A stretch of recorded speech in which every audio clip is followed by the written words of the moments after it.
welcome to today's show and tell. I can see that we've just had a few cameras switch off by default, so if people want to join us back again, or if you want to stay off camera, that's absolutely fine. My name is Alfie Murphy-O'Reilly, and I am joining you from MHCLD's Digital Planning Programme. Welcome to today's show and tell. So I am going to dive straight into what the Digital Planning Programme is before I hand over to our wonderful speakers today. So the programme was set up in 2021 to help English councils plan for new homes and infrastructure using digital technology. So obviously we've had to do this in a few phases. Phase one was setting the vision. So that was to modernise the planning system and make it fit for the 21st century. So we did this by building foundational infrastructure for modern digital planning systems using 4 different interventions: data, software, local plans, and community engagement. So we had to have an approach that was quite experimental, iterative, and LPA-led, and of course working with our open digital planning community as well. So one of the key things that underpins all those 4 interventions is PropTech, and that is the team that I sit in. And one of the ways that we can help LPAs is through our PropTech Innovation Fund. So this is a mechanism where we can help LPAs test and pilot different digital products that are already on the market. So this started in 2021, starting with digital citizen engagement. And that's moved across even to looking at things like visualization, infrastructure, AI processing, site assessment, all the way through to the current government's ambitions of 1.5 million homes. Now, today's wonderful show and tell is going to focus in on one of those AI processing pilots. As you can imagine, AI is a really hot topic for digital planning programme. When we have these pilots, we know it's fantastic that we can get it working in one local authority, but we do recognise that local authorities like to do things slightly differently. So when we saw the fantastic results from this pilot that we're going to take a look at in a moment, we really wanted to understand if it would work elsewhere, and we had the opportunity to stress test it a little bit further. So to explain how we did that, I'm going to pass over to the rest of the team and ask them to introduce themselves. Thank you, Alfie. Hi, everybody. My name is Terry D'Souza. I'm a team leader at the Greater Cambridgeshire Planning Service, and I sit within the planning policy team, so very much involved in preparing our new joint local plan. Shall I pass over to Alex? Thanks, Terry. I'm Alex Lord. I am the Leaver Chair of Urban and Regional Planning at the University of Liverpool, and together with my 2 colleagues, Alex Singleton and Mark Green at the University of Liverpool, we are the responsible parties for this project, PlanAI. Maybe Catherine? Hello, I'm Catherine McRory, and I'm a Principal Planning Officer at the Royal Borough of Greenwich, and we took part in the pilot project. Morning, I'm Mike Newt from the Liverpool City Region Combined Authority. I work in the spatial planning team there as a spatial planning officer. Thank you.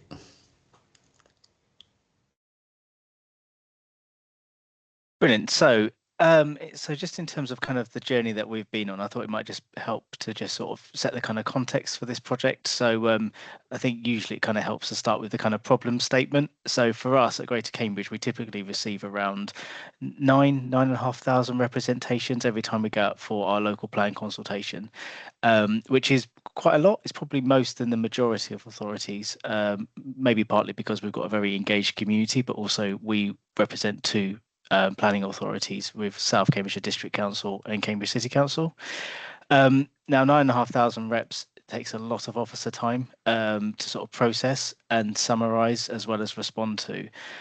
We're talking, months and months and months of work for what is across quite a large team, and so we really thought there must be a way that we can kind of streamline this process, and so we were very fortunate in able to secure PropTech funding back in 2023, and that was really to explore what can we do in this space, because we didn't really know the answer. We didn't know that we were going to go down the AI route, but all we knew is we had a significant problem and others were facing this problem as well, and we wanted to see what we could do.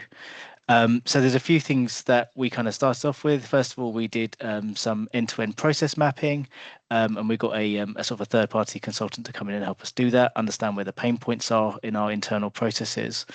And we also did quite a lot of work with our consultation platform provider, who are JDI Solutions, and their Opus Consult platform. And that was about improving the back end and the front end of their platform to see how we can improve it for the user, the person who's submitting the representation, but also us in terms of our workflows in the background. We then started to explore the role of AI and thinking, well, actually, maybe AI could be useful here in terms of summarizing the comments. And through a procurement process, we teamed up with Alex and Co at the University of Liverpool to create a bespoke large language model for us that would summarize all of our consultation comments.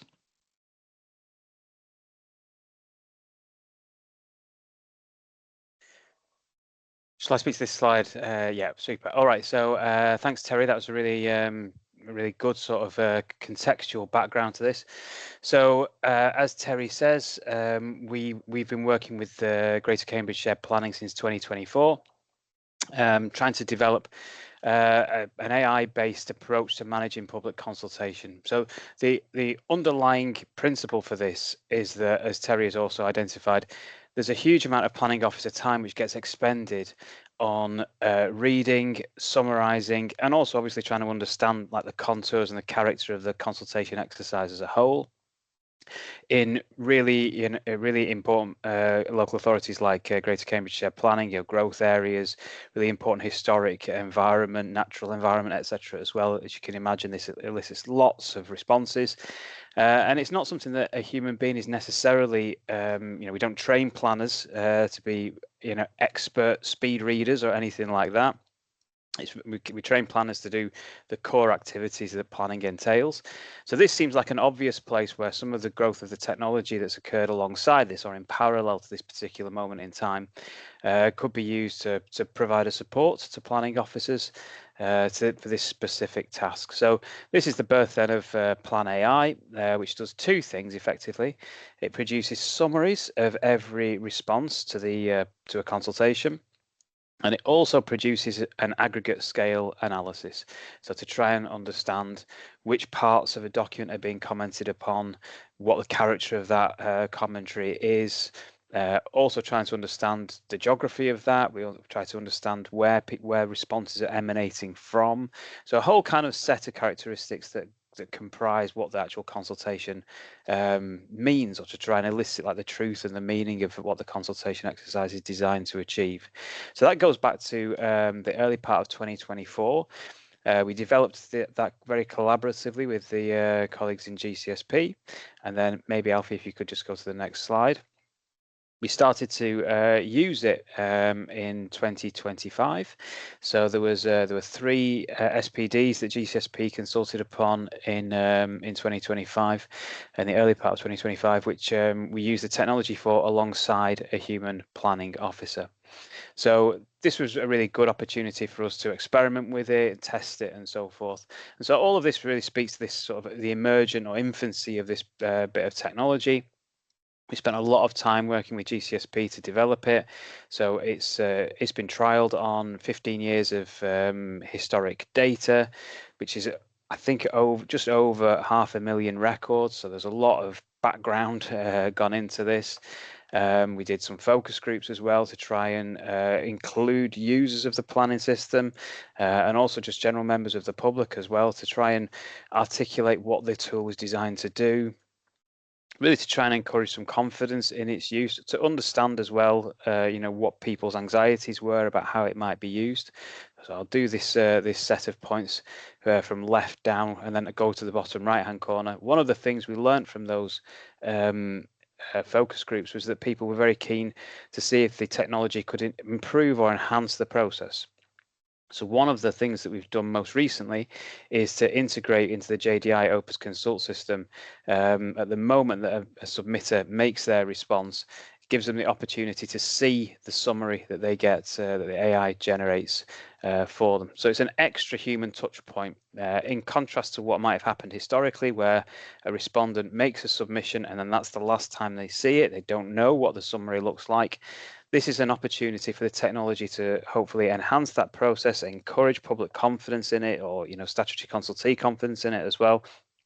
Because now the technology is so rapid, obviously, it gives the submitter the opportunity to look at the summary that's generated, adjust it if they want to, validate it in its entirety if they prefer, replace it in its entirety if they prefer as well. So an extra human touch point. And this principle of having the human in the loop is one of the things that came out of those focus groups and has been an important part of shaping how we've tried to develop the tool. Ultimately, top right, what it results in is obviously a time saving. So those 3 SPDs that GCSP consulted upon back in 2025, human planning officer took 18.5 hours to read and summarize them. It took the technology 16 minutes to produce the summaries and that aggregate scale analysis as well. The time, as you would imagine, it would be quicker. We would all expect that to be the case, but the quality is obviously the important thing. And GCSP reviewed the 2 things side by side, looked at what the human planning officer did and what the technology did, and we're happy that they were of a similar standard, that it was kind of replicating or mimicking what the planning officer would do, which is obviously the objective. We looked as well, and we couldn't see a material difference in what the human being and the technology produced either. So really critically important to us. It doesn't matter to me whether it takes 16 minutes or 17 minutes. What does matter to me is that it's of a similar quality. So those features are where we are with it right now. And I think, Alfie, if you go to the next slide, I might just pass back to Terry for him to say a few things. Thanks, Alex. So yeah, I think I know a lot of people are going to be on a bit of an AI journey over the coming weeks, months, years in terms of local plans. I just thought it might be helpful just to kind of give some reflections and key learnings from our experience at Greater Cambridge. So I think the first thing for us is kind of, test. I think, it's really, really important that, you kind of get the kind of the quality and the officer usability right. So whilst the kind of time savings are amazing, they're incredible, really, it's about making sure that it kind of works for your organization, and it really is kind of the higher kind of quality stuff that you would normally expect a planning officer to do. I think by testing it that much, as much as we have really, and kind of sharing the outputs of that testing, I think that's really important to getting sort of wider buy-in of tools like this. We have regular catch-ups with our lead members to tell them, how these projects are going. We also, publish the results of, a lot of this user testing on our website, so people can kind of see that for themselves. And I think it just really helps with that kind of openness and transparency, really.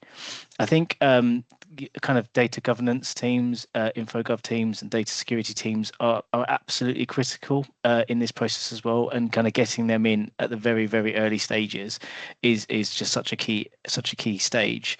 They are really the experts on all of these things. I'm definitely not an expert on data security or information governance. I'm a town planner, but so those are the experts, and it's really important that I think that people. Those sorts of expertise are utilised within your respective organisations. Really, they are there to support you rather than to kind of block. So yeah, we worked very closely with our infogov team on this project. In terms of kind of user choice, our infogov teams recommended that people had the option to opt out of using AI, and I think that's really important. I think it's good that people aren't required to use it, or they're not told that it will be used and they don't have a say.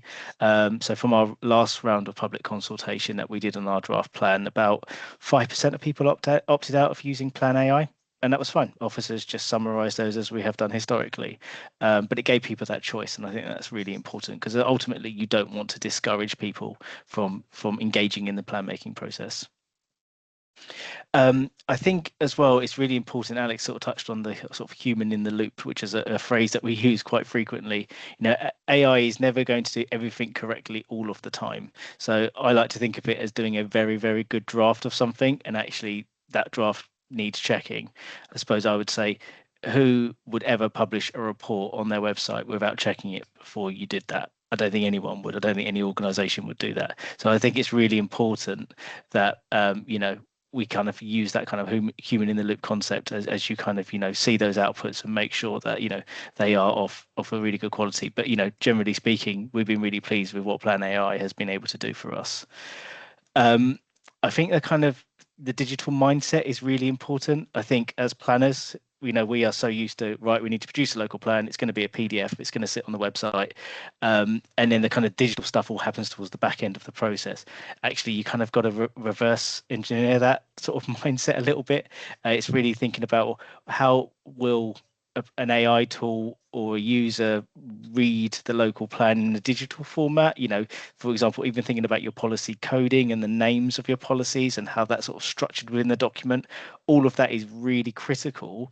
So things like the AI tool will kind of know where to put comments against which policies. I think if it's a bit confusing or it's not very straightforward, it will struggle to do that. So I think it's really thinking about sort of the digital aspects of your plan from the start. I've kind of touched a little bit on openness and transparency. As Alex said, we did focus groups for this, and that's been really, really helpful in getting people to come along on this journey with us. Local councillors, parishes, agents, developers, local communities. And I think it's just really important just to be really open and transparent about how AI is being used, what happens to their data, and is it being used for any decision making? Well, clearly in this case it's not, and I'm a strong advocate for that. But I think it's it's just really important that people are open and transparent, so there's no kind of big black box and nobody knows what happens with all of that data. And then I suppose just reflecting on kind of our work so far, I'm thinking as well that maybe we could have done a little bit more about explaining the instant summarization tool, for example. Some people chose to use it, which was good. Some people didn't. Some of the feedback was quite positive, actually, that we've seen in terms of those that did.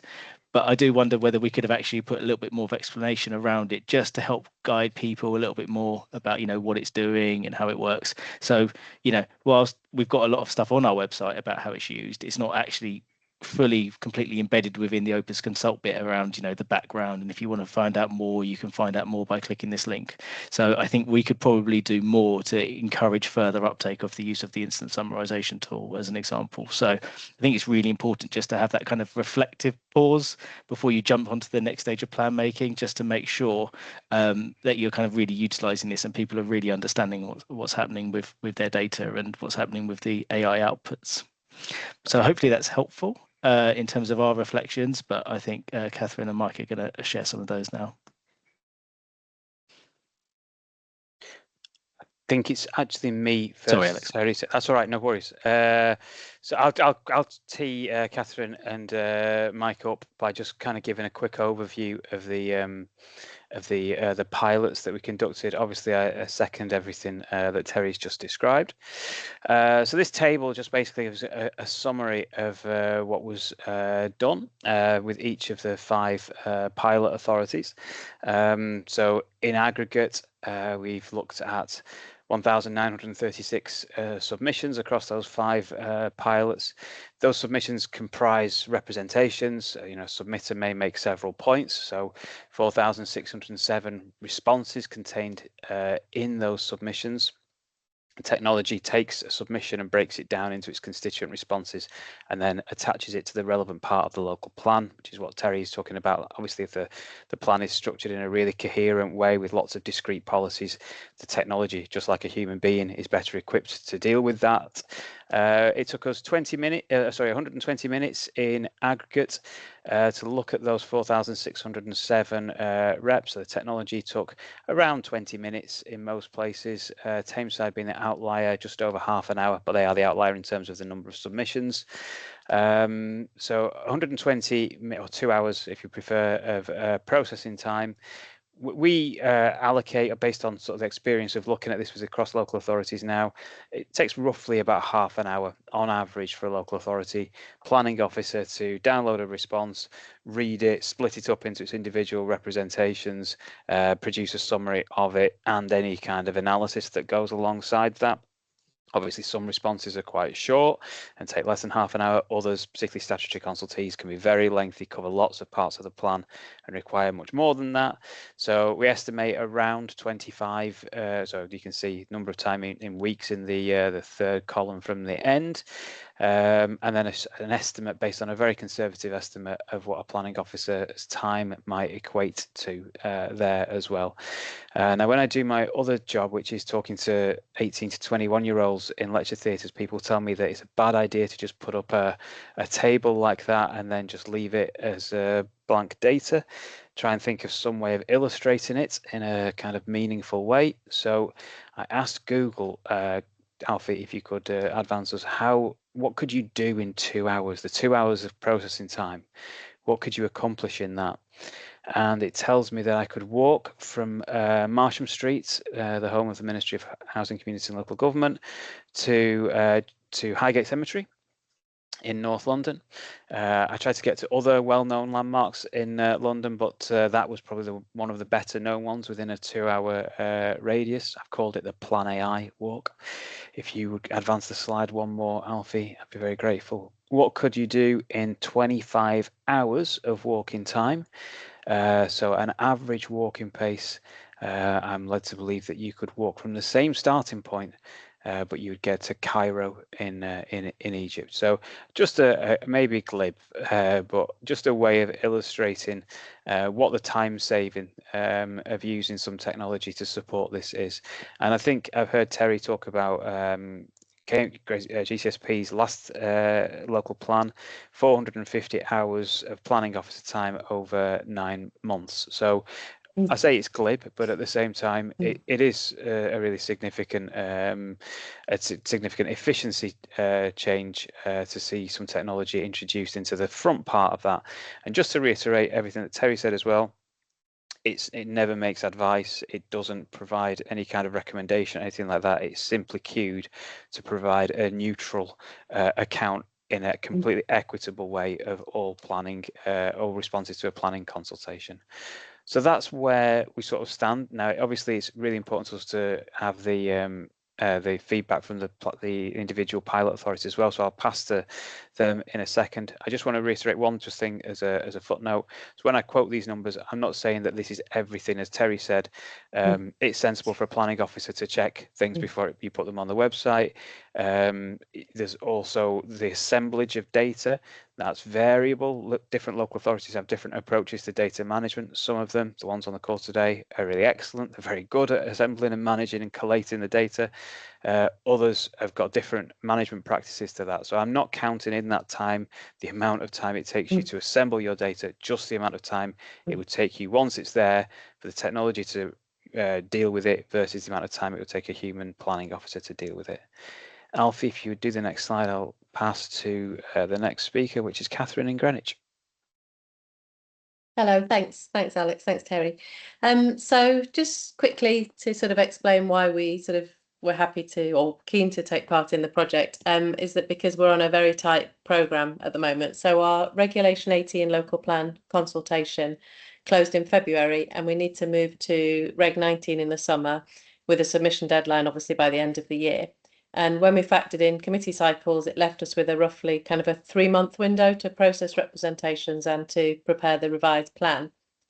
So we received nearly 3,000 comments from around 600 respondents. So we were keen to explore whether the PlanAI could help sort of speed up that process while obviously maintaining robustness.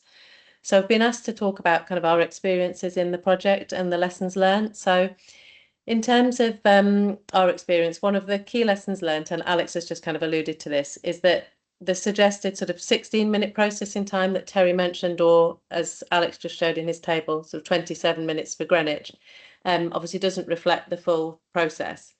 And kind of once you factor in tasks such as the need for, we had to redact responses so that the respondents' personal information wasn't going backwards and forwards. The PlanAI team formatting the data they needed to do to input into the model, and then sort of a number of iterations that we had to go through to get the kind of the outputs we needed. It probably took maybe 2 to 3 weeks after the consultation closed before we had usable outputs. Obviously, the team at the university are teaching and things like that, so it wasn't, they're not sitting there waiting for us to drop our responses in. So while the minutes is in reality days, so it's kind of be clear on those timescales and manage expectations, particularly with sort of chief officers and councillors, that there's not going to be an instant, oh, we got that report yet. It's going to take a couple of weeks in reality. But obviously, while that's happening, we could be getting on with other work. It's not just sitting there trawling through the responses. In terms of what worked well, the most useful output for us was an Excel spreadsheet summarising the representations. We found that the summaries were accurate, good quality, pretty much what we would have done ourselves. And the spreadsheet format allowed us to sort and filter responses efficiently. We also received a sort of the thematic reports, but they've been less useful, but we use them as a starting point for drafting our consultation statements.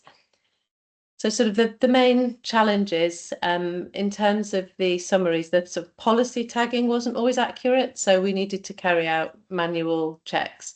But as me mentioned earlier, it's a draft, and it provides a useful opportunity for us to sort of go through and that sort of quality assurance to check that the summaries were an accurate reflection of what people had said.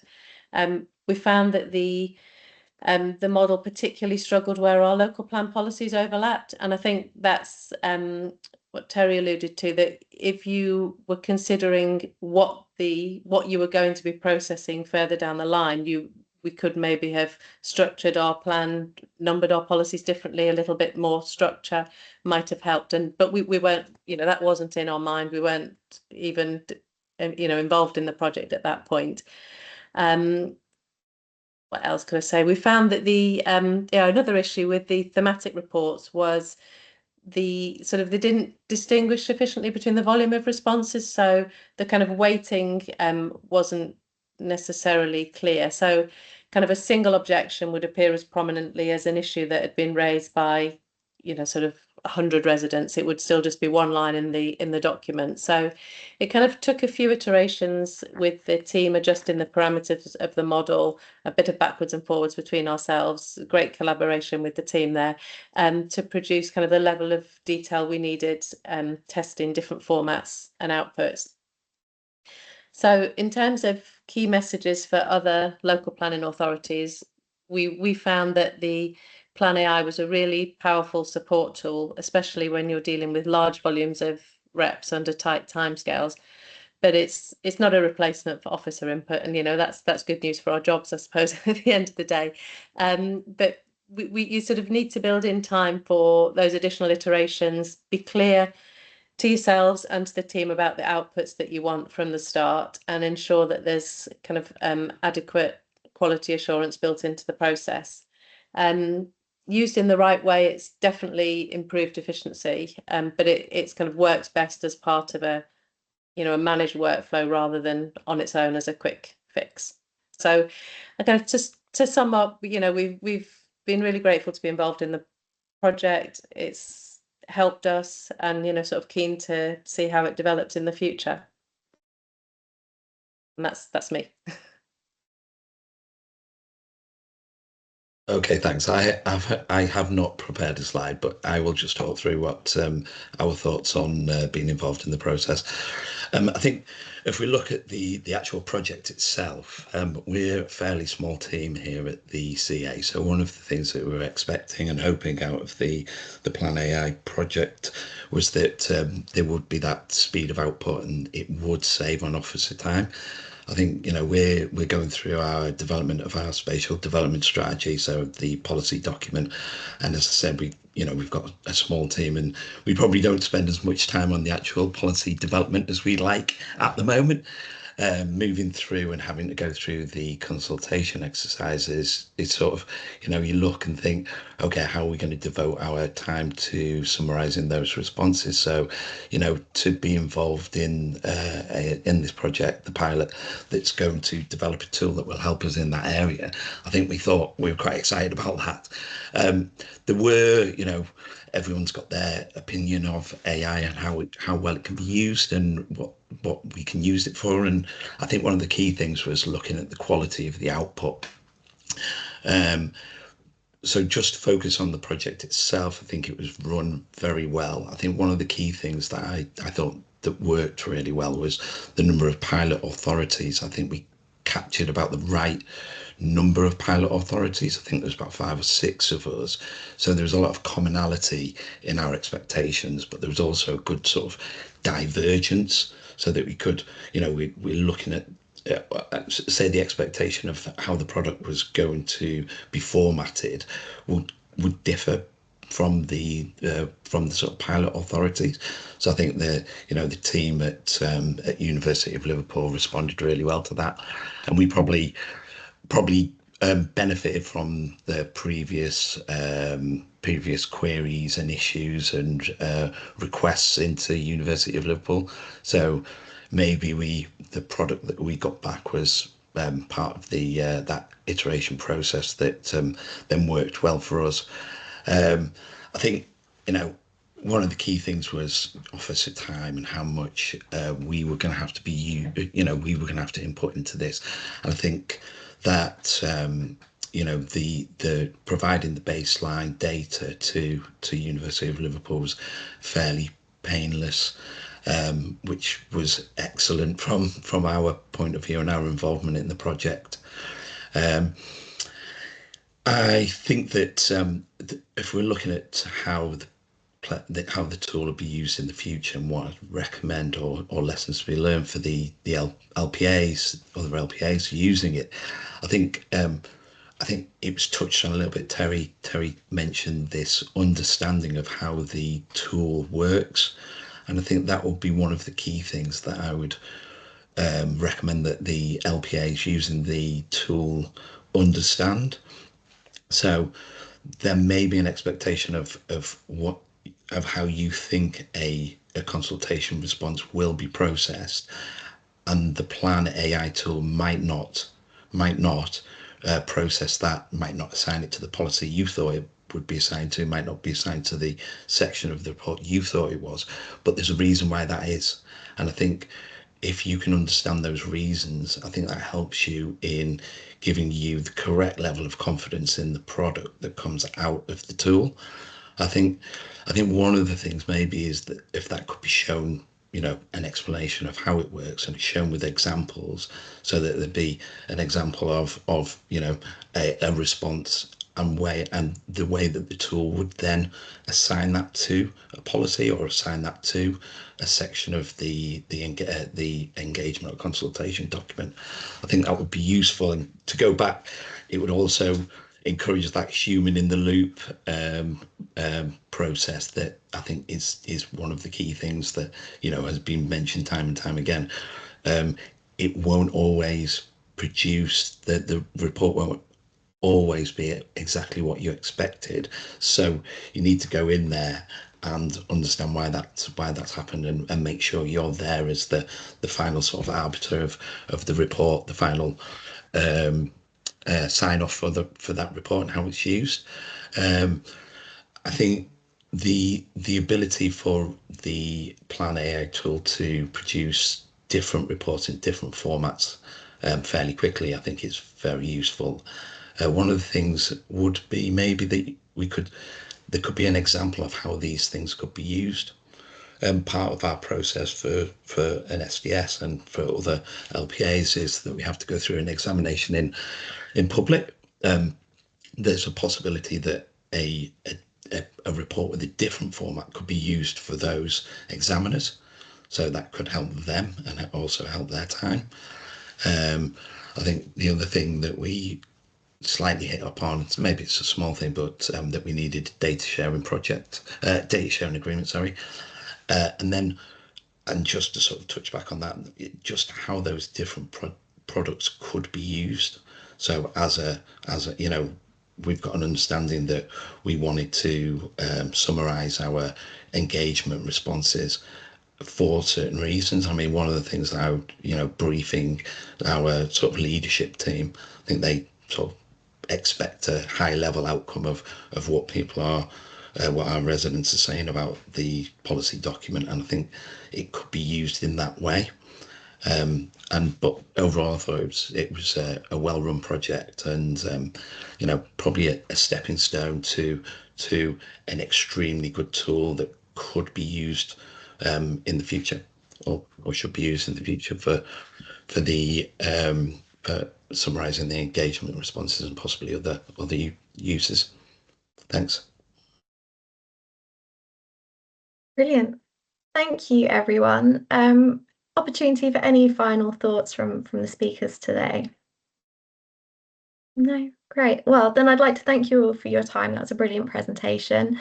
And for anyone watching this, if you've got any questions about this pilot, please do get in touch with the email address on the slide. But otherwise, thank you very much, everybody. Thanks. Thank you. Thanks, Alfie. Cheers.